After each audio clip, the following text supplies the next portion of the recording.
All right, so what I want to do is kind of remind everybody about the fundamentals of biology so that we can really approach these questions, I think, in the way that they need to be approached.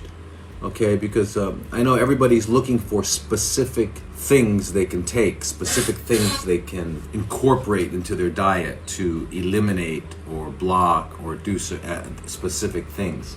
And the body doesn't work in specifics. Remember, we got 37 billion chemical reactions going on every second. And it's all being orchestrated into one coherent consequence called us.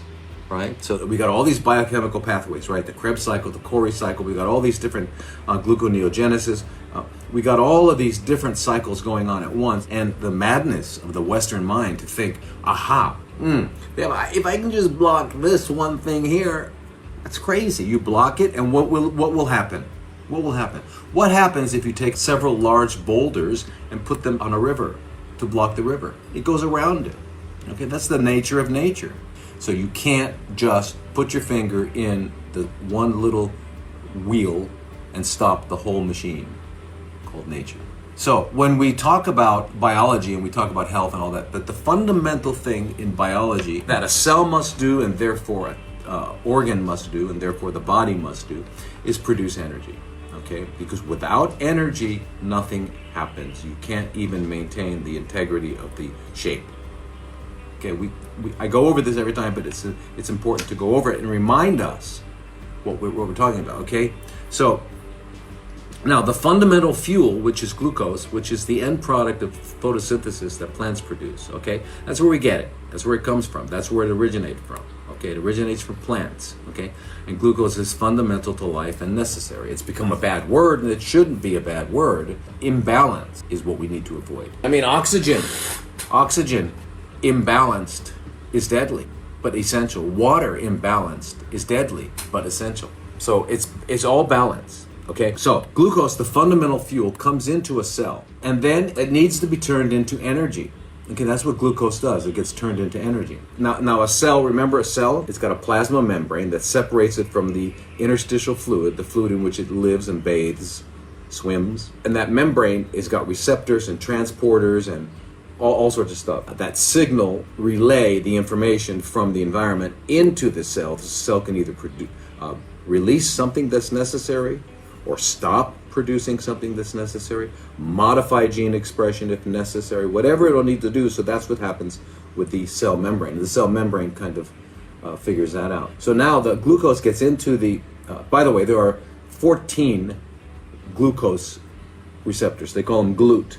G-L-U-T, GLUT 1 through 14. There are 14 receptors. GLUTs 1 through 5 are the main guys, okay? So now, it gets into the cell, the glucose gets into the cell, and in the cytoplasm, which is all that area that is around the nucleus, okay, in the cytoplasm, there are 10 steps, where it's broken down into pyruvate. Now, pyruvate can either go one of two ways. It can either continue to be, see, that's called glucolysis, right? Breaking down of glucose is called glycolysis. That's what glycolysis is. Glycolysis, if taken to the final result, producing lactic acid, and 2 ATP, energy molecules. If it goes through that, it's called fermentation. That's complete glycolysis. So the pyruvate goes into lactate. Okay? Or it can go into the mitochondria. Pyruvate gets escorted into the mitochondria, gets turned into acetyl-CoA and enters what's called the Krebs cycle. And the Krebs cycle is just what we call oxidative phosphorylation. That's where oxygen comes in, 6 molecules of oxygen, 1 molecule of glucose, comes in and pumps out at the end another 36 ATP. So you've got 2 from the cytoplasm and 36, so 38 ATP. It's a very efficient system. So pyruvate dehydrogenase goes into the final step of glycolysis. Okay, now there's something that can block that enzyme. It's called pyruvate dehydrogenase kinase, right? So remember in biology, everything is being modulated, everything is being balanced, everything is being fine-tuned, okay? So the kinase actually blocks that molecule. So that's why we use DCA. Everyone's heard of DCA, dichloroacetate, right? It's very, very good and necessary, I think, in any cancer treatment, okay? So what DCA does, its main mechanism is it inhibits pyruvate dehydrogenase kinase, leading to pyruvate dehydrogenase activation, which means the pyruvate gets into the which is in the mitochondria, goes into the mitochondria, and then stimulates the whole Krebs cycle, stimulates that whole oxidative phosphorylation thing. Okay? Okay. So DCA, the great thing about DCA is by blocking kinase, which modulates the PDH. I don't mean to be too technical here, but I know you guys are smart. I mean, this is not, listen, how do you think the doctor learned it? How do you think the scientists learned it? They learned it at this level, and then they took it into other detail. It's not difficult. The names are difficult, and you hear the name and you say, oh, forget that. You guys are smart. Listen, most of you being American and the other Canadians and Europeans, we all been dumbed down. We've been dumbed down, but we are smart. Okay, guys, Americans, Canadians, the Brazilians, South Africans. It doesn't matter where you're from. Asians, Chinese, Japanese. You get brilliant. We're all brilliant. We're all brilliant. We've been told we're dumb, and we're treated dumb, and we're taught the wrong stuff. So forget all that, and just listen. Okay?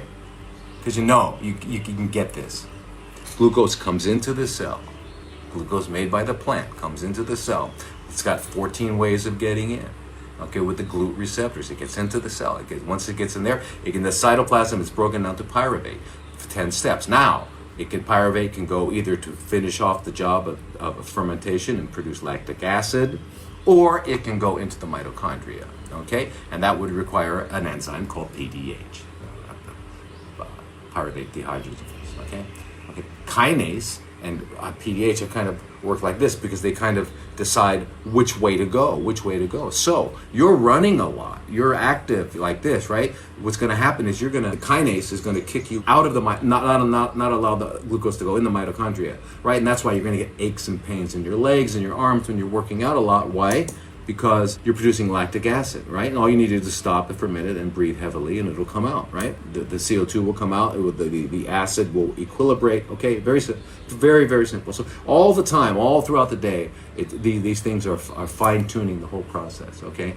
So now we know what happens in cancer, right? We know that when there are enough mitochondria become dysfunctional, the cell has no choice but to go through the other way, right? And to become lactate and to produce only ATP. And if it's only going to produce 2 ATP and it still needs the same amount of energy as all cells, now what's it got to do? It's got to get more glucose. If it doesn't get more glucose, it can't do it because it's only producing 2 instead of 38 ATPs. So that's what cancer is. So now what it does is it signals the nucleus to turn on all the genes that are going to support getting in more glucose and getting away from oxygen, because oxygen is obviously not going to be used, okay? So anything that's going to be used, any function that's going to be involving oxygen, we just kick it out for a while. We don't need it, turn it off, okay? So we're not producing antioxidant enzymes, right? We're not producing catalase. We're not producing superoxide dismutase. We're not producing these things, right? And what have we done, though? We've upregulated all the different enzymes that are going to grab glucose, all the transporters and the receptors we're going to upregulate them because we want to get more of that in. Okay, so that's what the whole thing is about. It's about glucose. It's about fuel. Glucose is fundamental to life and necessary.